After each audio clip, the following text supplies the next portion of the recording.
میری رگوں میں تو خون حسینی دوڑ رہا ہے، اس لیے شیعوں سے میں نے جنگ کی۔ جو آ کر کام مہدی کریں گے، اللہ کا فضل ہے، اس کا کرم ہے، کوئی برا نہ مانے، اس کو فخر نہ سمجھے، میں وہی کام کر رہا ہوں، اور اللہ نے مجھے اہل بیت میں قبول فرمایا، تو میں مہدی کا راستہ ہموار۔ بعد کے جو ملا مولوی ہیں، جو بنی امیہ کے حاضر باش اور ان کے سرکاری مولوی بن گئے یا ان سے دباؤ میں رہے، جن میں سب سے بڑے مشہور صحابی اور جن کی 5000 حدیثیں ابو ہریرہ، ان کا حال یہ ہے کہ آدھی حدیثیں انہوں نے گول کر دی۔ السلام علیکم ورحمۃ اللہ وبرکاتہ، الحمدللہ رب العالمین وصلی اللہ علی نبینا محمد۔ جس آدمی کے قریب صحابہ اکرام کی عزت نہیں، محدثین کی عزت نہیں، دین اسلام کی عزت نہیں، اللہ عز و جل اور نبی صلی اللہ علیہ وسلم کی عزت نہیں، اس آدمی کے قریب اس آدمی کی عزت انسانوں کے قریب بھی نہیں ہوتی، فرشتوں کے قریب بھی نہیں ہوتی، اور اللہ عز و جل کے قریب بھی نہیں ہوتی۔ لہذا یہ آدمی نے جو گستاخانہ رویہ گزشتہ کچھ دن سے آغاز کیا ہے، یہ چھپی ہوئی باتیں تھیں ان کی جو اب زبان پر کھل کر آ گئی ہے، اس لیے کہ یہ حکومت کے درباری ہیں، جس طرح ابو ہریرہ کو درباری کہا تھا حضرت معاویہ کے۔ اس بات پر تو آگے ہوگی۔ ان کی درباریت اس وقت ثابت ہوئی جب All India Muslim Personal Law Board کا حیدرآباد میں یہاں پر اویسی ہاسپٹل کے آڈیٹوریم کے پاس، وہاں پر جب یہ پروگرام منعقد کیا گیا تھا، وہاں سے جب دھکے دے کے ان کو باہر نکال دیا گیا، اس وجہ سے کیونکہ انہوں نے بابری مسجد دوسرے پکش کے حق میں دے دینے کا جو سو مشورہ دیا تھا، لہذا وہاں سے دھتکارے گئے، اب دنیا سے دھتکا جا رہے ہیں۔ ایک بڑی یونیورسٹی کے ڈین ہوتے ہوئے یا ڈائریکٹر ہوتے ہوئے ان کا منہج اس لیول پہ ہے تو تعجب کی بات ہے کہ یہ وہاں سیکھنے والوں کو کیا سکھا رہے ہیں۔ کئی بھڑکی باتیں یہ کر رہے ہیں اور کئی بہکی باتیں یہ کر رہے ہیں، جس میں سے 3 باتوں پہ انشاءاللہ آج بات کر کے ہم جو سو اپنی اصلاح کرنے کی کوشش کریں گے اور ان کی گمراہی سے اپنے آپ کو محفوظ رکھنے کی کوشش کریں گے۔ سب سے پہلی بات انہوں نے کہی کہ میں حسینی ہوں، میری رگوں میں اہل بیت کا خون ہے۔ ویری گڈ، آپ کے اپنا دعویٰ ہے۔ دوسری بات انہوں نے کہی کہ میں مہدی جو کام کرنے آنے والے قیامت سے پہلے علیہ السلام، وہ مہدی جو کام کرنے آنے والے میں وہی کام کر رہا ہوں، میں ان کے راستے کو ہموار کر رہا ہوں۔ Very good. تیسری بات انہوں نے کہی کہ ابو ہریرہ رضی اللہ عنہ یہ امیر معاویہ کی خلافت میں جو ان کی حکومت تھی اس کے درباری تھے، اور یہ تو بات کر ہی دی ہے جاہلانہ، اور اس سے بڑی جاہلانہ اور کفریہ بھی وہ بات ہو سکتی ہے اگر علماء اکرام اس مسئلے پر بولے تو۔ انہوں نے کہا کہ ابو ہریرہ رضی اللہ عنہ نے حدیثوں کا بہت بڑا حصہ امت کے سامنے پیش ہی نہیں کیا۔ اسی موضوع پر انشاءاللہ آپ کے سامنے بات کریں گے تاکہ ایسی گمراہ باتیں کرنے والوں کے لوگوں کے شر سے ہم جو سو اپنے آپ کو محفوظ رکھیں اور حق کی بات سمجھیں۔ میں نوجوان لڑکوں اور لڑکیوں سے گزارش کروں گا کہ اس ویڈیو کلپ کو، اس میں بہت اہم علمی اصول جو علماء کرام سے ہم نے سیکھے ہیں وہ آپ کے سامنے پیش کیے جائیں گے، بڑی توجہ سے سنیے۔ اول بات جو انہوں نے کہی کہ میں حسینی ہوں اور میری رگوں میں اہل بیت کا خون دوڑ رہا ہے، یہ آپ کو مبارک ہو، بات آپ کا اپنا دعویٰ ہے۔ اب لیکن ہم آپ سے کہیں گے صرف خون مل جانا کافی نہیں ہے، خون کے ساتھ ساتھ اہل بیت کا منہج ملنا ضروری ہے، اہل بیت کا نظریہ ملنا ضروری ہے۔ اہل بیت قرآن، سنت اور صحابہ کی عزت جیسے کرتے تھے ویسا نظریہ، ویسی محبت ملنا ضروری ہے۔ لیکن اگر صرف بات خون کی جا رہی ہے تو مثال دوں گا قریش قبیلے کی، جو عرب میں بڑا مشہور قبیلہ تھا۔ قریش میں کئی قبیلے تھے، اس میں سے ایک قبیلہ معزز مانا جاتا تھا، وہ بنو ہاشم تھا، اور بنو ہاشم کی عزت دنیا میں تو قیامت تک اب ایسے بڑھ گئی کیونکہ بنو ہاشم سے محمد رسول اللہ صلی اللہ علیہ وسلم کی پیدائش ہوئی ہے، جو کائنات کی سب سے عظیم شخصیت ہے۔ بات جب آپ خون اور قبیلوں کی کر رہے ہیں اور جو سو سلسلے کی کر رہے ہیں تو سنیے، سلسلہ مل جانے سے کچھ نہیں ہوتا، منہج اور وہ محبت ملنا چاہیے جو ہمارے جو سو پیچھے گزرے ہوئے لوگ، اگر آپ اہل بیت سے ہیں تو وہ لوگ کرتے تھے۔ کیا کرنا چاہیے؟ مثال سنیے، قریش کے قبیلے میں معزز محمد صلی اللہ علیہ وسلم اٹھے، وہی قبیلے میں آپ نے سنا ہوگا قرآن مجید کی سورت جو ہے سورت اللہب، جہاں اللہ نے ارشاد فرمایا بسم اللہ الرحمن الرحیم تبت یدا ابی لہب وتب۔ یہ ابی لہب اس کو بھی سلسلہ قریش کا ملا تھا، ابو جہل اس کو بھی سلسلہ بڑے قبیلوں کا ملا تھا، ابو طالب اس کو بھی سلسلہ قریش کا ملا تھا، لیکن نسب مل جانے سے کیا منہج مل گیا؟ منہج اور ہدایت وہ اللہ عز و جل کی طرف سے ملتی ہے۔ لہذا یہ جو آپ نسب پیش کر کر اپنے آپ کو صحیح بتانے کی کوشش کر رہے ہیں، جس طرح دنیا کے اندر اور بڑے اپنے پیروں کا جھولا پہن کے لوگ صرف اپنے نسب کا نام لے کے لوگ گمراہ کرتے ہیں، نسب کا نام لے کے لوگوں کو گمراہ مت کیجیے۔ منہج آپ کی جو زبان سے نکل چکا ہے وہ آپ کے منہج کو ظاہر کر چکا ہے، اس سے نسب کی کوئی اہمیت باقی اب نہیں رہی، آپ نے جو اپنی زبان سے کہہ دیا۔ دوسری بات، یہاں پر یہ کہہ دینا کہ میں اہل بیت سے ہوں، تو پہلا سوال ان سے یہ ہے، اور وہ نوجوان جو ان کے پیچھے جا رہے ہیں ان سے بھی ہے، کیا کبھی اہل بیت نے اپنی زندگی میں جب ابو ہریرہ کو دیکھا رضی اللہ عنہ، تو کیا حضرت علی نے، حضرت حسن نے، حضرت حسین نے رضی اللہ عنہم اجمعین، کیا انہوں نے ابو ہریرہ پر کبھی ایسی ہی بات کہی ہے رضی اللہ عنہ جو یہ ظالم آدمی کہتا ہے کہ ابو ہریرہ نے حدیثوں کو حذف کر دیا، حدیثوں کو کھا گیا، حدیثوں کو امت کے سامنے پیش نہیں کیا؟ کیا اہل بیت نے یہ کہا؟ تبھی میں کہہ رہا تھا کہ نسب ملنے سے کچھ نہیں ہوتا، نسب والوں کا منہج ملنا پڑتا۔ اہل بیت کا منہج یہ ہے کہ کبھی ابو ہریرہ پہ ایسی تہمت نہیں لگائی جو یہ آدمی جو ان کی نسب کا ہونے پر اپنے آپ کو جھوٹی بات کہتا ہے، تہمت لگاتا ہے۔ اللہ کی کہیں لعنت نہ ہو جائے اس پر، اللہ ہمیں ایسی گمراہی سے محفوظ رکھے۔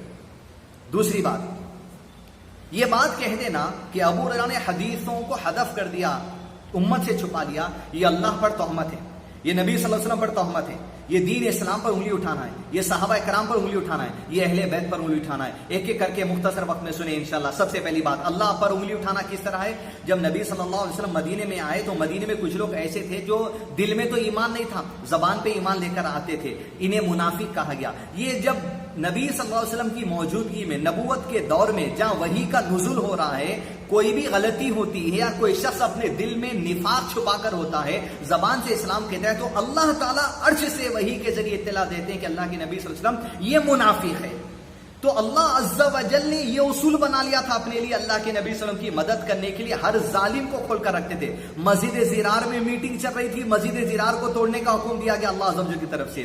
تو اللہ پر یہ تہمت لگانا ہے کہ جو انہوں نے کہی کہ ابو ہریرہ نے حدیثوں کو حذف کر دیا، تو مطلب یہ ہے کہ اس زمانے میں نبوت کے ایک ایسا آدمی پڑھ رہا تھا جو حدیثوں کو ختم کرنے والا ہے، جو دین کا حصہ ہے، اس آدمی کے بارے میں اللہ نے نبی صلی اللہ علیہ وسلم کو اطلاع نہیں دی اور چھوڑ دیا اس آدمی کو آگے حدیثیں کھانے کے لیے۔ اللہ اکبر کبیرہ، کتنا بڑا بہتان ہے اللہ عز و جل کی ذات پر یہ، جبکہ ہر چیز کی اطلاع اللہ عز و جل دیتے تھے۔ منافقوں کی اطلاع ہوئی تو حدیث چھپانے والی کی اطلاع نہیں ہوتی تھی۔ تو اللہ کو جس بات کا دعویٰ اللہ نے نہیں کیا، جس بات کی اطلاع اللہ نے نہیں دی، وہ سلمان ندوی کو اطلاع ملے گی کہ ابو ہریرہ حدیثیں چھپانے والے ہیں۔ استغفر اللہ و اتوب الیہ۔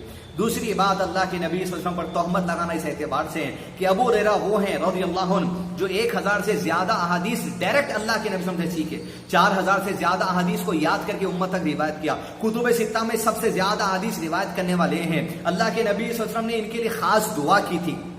یہ اپنے آپ کو اصحاب صفہ مسجد نبی میں وقف کر چکے تھے صرف دین اسلام کی خدمت کے لیے۔ لوگ لا کر انہیں کھجور، دودھ، کھانا وغیرہ دیا کرتے، زندگی کا گزارا اسی سے کر کر حدیث کی خدمت کرتے تھے۔ ایسی شخص پر تہمت، محدث جنہوں نے محدثہ حضرت عائشہ کا جنازہ پڑھایا، سبحان اللہ، وہ ابو ہریرہ۔ یہ کہنا اللہ کے نبی صلی اللہ علیہ وسلم کے پاس آئی کہ اللہ کے نبی صلی اللہ علیہ وسلم، میں نے حدیثوں کو لکھنا چھوڑ دیا۔ کیوں لکھنا چھوڑ دیا؟ کہا میں حدیث لکھتا تھا، قریش نے مجھ سے کہا کہ اللہ کے نبی صلی اللہ علیہ وسلم انسان ہے، وہ کبھی غصے کے موڈ میں ہوتے ہیں، زبان سے کوئی غصے میں بات نہ نکل جائے، تو کیا ہر بات لکھتا چلا جائے گا ابو ہریرہ؟ میں نے قریش کی بات سن کر لکھنا چھوڑ دیا۔ نبی صلی اللہ علیہ وسلم نے فرمایا ابو ہریرہ سن لو سلمان ندوی، کہا اللہ کے نبی صلی اللہ علیہ وسلم نے اباہر لکھتا چلا جا، لکھتا چلا جا، میری احادیث کو لکھتا چلا جا۔ یہ معمولی بات نہیں ہے، حکم دیا جا رہا ہے، آدمی کو چنا جا رہا ہے حدیث لکھنے کے لیے، شریعت لکھنے کے لیے، تو لکھتا چلا جا۔ اس ذات کی قسم ہے جس کے ہاتھ میں میری جان ہے کہ محمد کی زبان سے سچ کے سوا کچھ نہیں نکلتا صلی اللہ علیہ وسلم۔ یہ کہنا کہ ابو ہریرہ نے حدیثوں کو حذف کر دیا، یہ اللہ کے نبی صلی اللہ علیہ وسلم پر تہمت لگانا ہے، کیونکہ اللہ کے نبی صلی اللہ علیہ وسلم نے ایک ایسے آدمی کو چن لیا اپنی حدیثیں لکھانے کے لیے جو حدیثیں امت تک پہنچانے والا ہی نہیں ہے۔ اللہ اکبر۔ سلمان ندوی نے بات کہہ کر اللہ کے نبی صلی اللہ علیہ وسلم پر بھی تہمت لگا دی۔ تیسری بات جو کفر کی طرف لے جا سکتی ہے، اگر علماء کرام اتنے بڑے عالم پہ اگر کوئی فتویٰ لگا سکے تو اللہ اکبر۔ دین کیا ہے؟ سلمان ندوی امام البحری کی کتاب شرح السنہ پڑھ لیں اور دارالندوہ پہ لکھ لیں دیواروں پر شیخ کی بات کو۔ شیخ نے کہا اعلموا ان الاسلام هو السنہ والسنة هو الاسلام، جان لو اسلام کیا ہے، اسلام اللہ کے نبی صلی اللہ علیہ وسلم کی سنت کا نام ہے، اور سنت کیا ہے جاننا چاہتے تو سنت دین اسلام کی تعلیم ہے جس پر اللہ کے نبی صلی اللہ علیہ وسلم عمل کرتے تھے۔ سنت قرآن سے جدا، اسلام سے جدا نہیں، اسلام سنت سے جدا نہیں۔ حدیث دوستو، اسلام تکمیل ہو چکا نا. الیوم اکملت لکم دینکم، اعوذ باللہ من الشیطان الرجیم، الیوم اکملت لکم دینکم واتممت علیکم نعمتی ورضیت لکم الاسلام دینا. یہ دین مکمل ہو چکا عرفہ کے دن. تو مطلب قرآن نازل ہو چکا، اور قرآن کے ساتھ ساتھ قرآن پہ چلنے کا منہج، انڈرسٹینڈنگ، تفسیر، طریقہ جو سنت سے ثابت ہے وہ بھی تکمیل ہو چکا. اور قرآن سیکھنے کا طریقہ سنت سے ہے. اب عائشہ صدیقہ رضی اللہ عنہ سے پوچھا ہمیں بتائیے اللہ کے نبی صلی اللہ علیہ وسلم کا عمل کیسا تھا، تو آپ عائشہ رضی اللہ نے کیا کہا؟ کیا تم نے قرآن نہیں پڑھا؟ چلتے پھرتے قرآن کی مانند اللہ کے نبی صلی اللہ علیہ وسلم کی زندگی ہے. تو گویا قرآن کو سنت ہی سے سمجھا جائے گا. ان الاسلام هو السنہ والسنۃ والاسلام. گویا یہ کہہ دینا کہ ابو ہریرہ نے حدیثوں کو چھپا دیا تو مطلب یہ ہے کہ سلمان ندوی کا عقیدہ یہ کہ دین انکمپلیٹ ہے. جس کے منت پر یہ بات کر رہے ہیں وہ کالے کپڑے والوں کی، ان کا عقیدہ یہ کہ قرآن کے 10 پارے چھپے ہوئے ہیں. مطلب ان کا عقیدہ یہ کہ قرآن تکمیل نہیں ہے، ان کا عقیدہ یہ کہ حدیث تکمیل نہیں ہے. گویا ان کا عقیدہ یہ ہے کہ دین تکمیل نہیں ہے. اگر کوئی مسلمان موجودہ زمانے میں سمجھتا ہے اللہ کی آیت آنے کے بعد الیوم اکملت لکم دینکم، دین تکمیل ہو چکا ہے، اور اس آیت کے آنے کے بعد اللہ نے ارشاد فرمایا اعوذ باللہ من الشیطان الرجیم وَإِنَّ لَهُ لَحَافِظُونَ، میں نے اس دین کو نازل کیا، میں اس کی حفاظت کرنے والا ہوں. اس سے مراد قرآن بھی ہے، سنت بھی ہے، منہج صحابہ سب ہے. تو اس کے باوجود اگر یہ کہہ رہا ہے تو اس کا عقیدہ یہ ہے کہ دین تکمیل نہیں ہے. اور دین تکمیل نہیں ہے کوئی سمجھ رہا ہے وہ کافر ہے. اس بات کا عقیدہ جلانا چاہیے. یہ کافر ہے یہ میں نہیں کہہ رہا ہوں، لیکن ایسا عقیدہ رکھنے والا جو دین کو نامکمل سمجھے کا کافر ہے. گویا حدیثیں ابو ہریرہ نے چھپا لی اور مجھ تک آپ تک نہیں پہنچی، یہ ائمہ حدیث تک نہیں پہنچی اور کتب ستہ کے ائمہ تک نہیں پہنچی، تو مطلب یہ ہے کہ آپ دین کو نامکمل سمجھ رہے ہیں. اگر آپ کا عقیدہ یہ کفری عقیدہ، اپنے عقیدے کی اصلاح کر لیں اور توبہ استغفار کر کے صحیح راستے کے اوپر آ جائیں. چوتھی بات، یہ اہل بیت پر تہمت لگانا ہے، کیونکہ اہل بیت حضرت علی، حضرت حسن، حضرت حسین رضی اللہ علیہم اجمعین، حضرت فاطمہ اور دیگر اہل بیت میں اور کون آتے ہیں؟ کان کھول کر سن لیں، تمام ازواج مطہرات بھی اہل بیت میں سے ہیں. وازواجہم امہاتہم، کہ ان کی جو بیویاں ہیں نبی کی وہ تمہاری مائیں ہیں، تو اہل بیت میں سے آتے ہیں. اللہ نے اہل بیت کر کر نبی صلی اللہ علیہ وسلم کی بیویوں کو قرآن مجید میں ارشاد فرمایا. حضرت عائشہ نے، حضرت خدیجہ نے، دیگر تمام امہات المومنین نے، کسی کا بھی عقیدہ نہیں تھا کہ ابو ہریرہ ایسے ہیں، ورنہ حضرت عائشہ وصیت نہیں کر دیتی کہ میرا جنازہ ابو ہریرہ نہیں پڑھانا چاہیے. حضرت عائشہ کا جنازہ کس نے پڑھا؟ محدث کا جنازہ، محدث حدیث کا خادم ابو ہریرہ رضی اللہ عنہ نے پڑھا ہے. یہ تہمت ہے صحابہ کرام، یہ تہمت ہے اہل بیت پر، یہ تہمت ہے دین کی بات پر، یہ تہمت ہے اللہ کے نبی صلی اللہ علیہ وسلم کی ذات پر، یہ تہمت ہے اللہ عز و جل کی ذات پر. لہذا ایسے جاہل بات کرنے والے کے شر سے اپنے آپ کو آپ دور رکھیں. تیسری بات، ابو ہریرہ رضی اللہ عنہ کو جو ٹارگٹ بنایا گیا یہ بہت دور سے آ رہا ہے آدمی، یاد رکھیے آپ. بھلے ہم عالم نہیں ہیں لیکن علماء سے جو منہج سیکھیں وہ بتائیں گے ضرور انشاءاللہ. اگر علماء بھی روکیں گے تو انشاءاللہ بتائیں گے ضرور. ابو ہریرہ رضی اللہ عنہ کہ دین تکمیل ہو چکا ہے، وَإِنَّ لَهُ لَحَافِظُونَ سے مراد دین کی تمام باتوں کی حفاظت اللہ تعالیٰ کرنے والے. قرآن کے ساتھ ساتھ وہ احادیث جو قرآن سمجھنے کے لیے ضروری ہے اس کی بھی حفاظت اللہ کرے گا قیامت تک. عقیدہ ہے ہمارا. 4000 سے زائد احادیث جو کتب ستہ کے ہیں، صحیح بخاری، صحیح مسلم، ابن ماجہ، نسائی، ابی داؤد، ترمذی، اس میں سب سے زیادہ حدیث روایت کرنے والے ابو ہریرہ ہیں رضی اللہ عنہ. انہوں نے کہا کہ ابو ہریرہ نے حدیثوں کو حذف کر دیا، کھا گیا. تو اکثر احادیث میں آپ کو ملے گا ان ابی ہریرہ رضی اللہ عنہ، ان ابی ہریرہ، ان عائشہ رضی اللہ عنہا، ان انس ابن مالک. سب سے زیادہ نام راویوں میں ابو ہریرہ کا ملے گا کہ ابو ہریرہ نے ارشاد فرمایا کہ اللہ کے نبی صلی اللہ علیہ وسلم نے کہا. ایسا اکثر نام حدیث میں آپ کو کس کا ملے گا؟ ابو ہریرہ رضی اللہ عنہ کا. یہ آدمی ابو ہریرہ کی محبت آپ کے دل سے اس لیے نکالنا چاہتا ہے کیونکہ حدیثوں کی محبت آپ کے اندر سے نکل جائے، کیونکہ انہوں نے ذہن میں لوگوں کے ڈال دیا کہ ابو ہریرہ حدیثوں کو کھا گئے. اب آپ ایک حدیث پڑھیں گے ان ابی ہریرہ رضی اللہ عنہ قال، ارے ابو ہریرہ آگے راوی، انہوں تو حدیثیں کھانے والے تھے، لہذا یہ جو حدیث انہوں بیان کرے اس میں بھی کتنا کھا کے بیان کرے گی، لہذا حدیثوں کو چھوڑ دو. اگر ابو ہریرہ سے روایت کردہ حدیثوں کو کتب ستہ سے نکال دیا گیا تو 60 to 70% احادیث نکل جائیں گے، پھر دین باقی کیا رہ جائے گا زندگی میں؟ یہ ٹارگٹ ہے دشمنان اسلام کا. ایسے آدمیوں کو کہا جاتا ہے درباری. ابو ہریرہ پہ تہمت لگانے والے، تو خود درباری ہے موجودہ حکومت کا.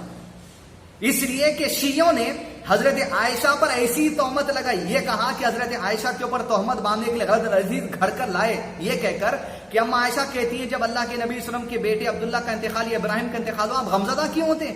آپ کا بیٹا تھوڑا ہی تھا، یہ ابن جریر کا بیٹا تھا. اتنی بڑی تہمت حضرت عائشہ کا نام لے کر ڈال دیے کیونکہ حضرت عائشہ کی عظمت ختم ہونا. جہاں حضرت عائشہ کی عظمت ختم ہوگی حدیثوں کی عظمت ختم ہوگی. جب حضرت ابو ہریرہ کی عظمت ختم ہوگی تو حدیثوں کی عظمت ختم ہوگی. حدیثوں کی عظمت ختم ہوگی تو دین کی عظمت ختم ہوگی. دین کی عظمت ختم ہوگی تو دین اور آخرت دونوں بربادی کا سامان اکٹھا ہو جائے گا. لہذا یہ آدمی کا نیکسٹ ٹارگٹ آپ یاد رکھیے، یا اس کے چیلوں میں سے کوئی نہ کوئی حضرت عائشہ پر ٹارگٹ ضرور کرے گا، اللہ عالم. چوتھی بات جو انہوں نے کہی، مہدی علیہ السلام جو قیامت سے پہلے آنے والے ہیں، وہ جو کام کرنے والے میں وہی کام کر رہا ہوں. یہ اس کی گمراہی کے آغاز کی نشانی ہے، اسی لیے کہ اکثر لوگ جو دنیا میں گمراہ ہوئے وہ امام مہدی کے طریقے کو لے کر آنے والے کہہ کر گمراہ ہو گئے. مہدی فرقہ، مہدی آگے بل کے گمراہ ہو گیا. مرزا غلام احمد قادیانی وہ اپنے آپ کو عیسیٰ علیہ السلام کے ساتھ ساتھ مہدی ہونے کا دعویٰ بھی کر گیا، کافر بن گیا.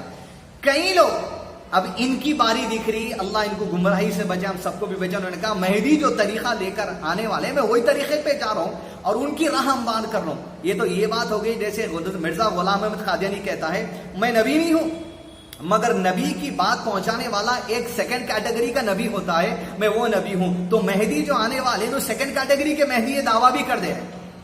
تو ایسی جہالت والے سے بچ کر رہیے. آگے جا کر یہ لوگ کدھر کدھر تک کٹ مان سکتے ہیں. اپنے عقیدے کی اصلاح فرمائی. تو یہ مختصر اہم باتیں تھی، 3 موضوعات پر جو آپ کو بتانا تھا. ابو ہریرہ پہ انگلی، احادیث پر انگلی، احادیث پر انگلی، اللہ عز و جل پر سوال، نبی صلی اللہ علیہ وسلم پر سوال، صحابہ کرام پر سوال، اہل بیت پر سوال. لہٰذا ان کی گمراہی سے بچ کر رہیں، اپنے آپ کو منہج صحابہ، منہج سلف صالحین سے جوڑ کر رکھیں. اہل بیت کا جو منہج ہے وہی صحابہ کا منہج ہے، جو صحابہ کا منہج ہے وہی اہل السنہ والجماعت میرا اور آپ کا منہج ہونا چاہیے. ایسے لوگوں سے بچ کر رہیں. اللہ ان کے حق میں بھی ہدایت کا معاملہ کرے اور انہیں دوسروں کا درباری بننے سے اسے محفوظ رکھے. اور صحابہ پر جو تہمت لگائے گا ہم ہرگز بھی آپ یاد رکھیے ان کی عزت نہیں ہو سکتی. ارے اتنے بڑے عالم ہیں آپ بول دیے، معافی چاہوں گا، مگر میرے گھر تک آئی ہے بات، میں کیوں خاموش بیٹھوں؟ بات پہنچانے سے پہلے خاموش سنبھل کے پہنچانا چاہیے. کس تک بھی بات آ سکتی ہے، اللہ تعالیٰ کسی سے بھی جواب دلا سکتا ہے. اس کے علاوہ مزید اور بھی باتیں ہیں جو وقتاً فوقتاً ان کی شرارت کو انشاءاللہ ہم آگاہ کرنے کی کوشش کریں گے. وصلی اللہ علی نبینا محمد وعلی آلہ وصحبہ وسلم تسلیما کثیرا.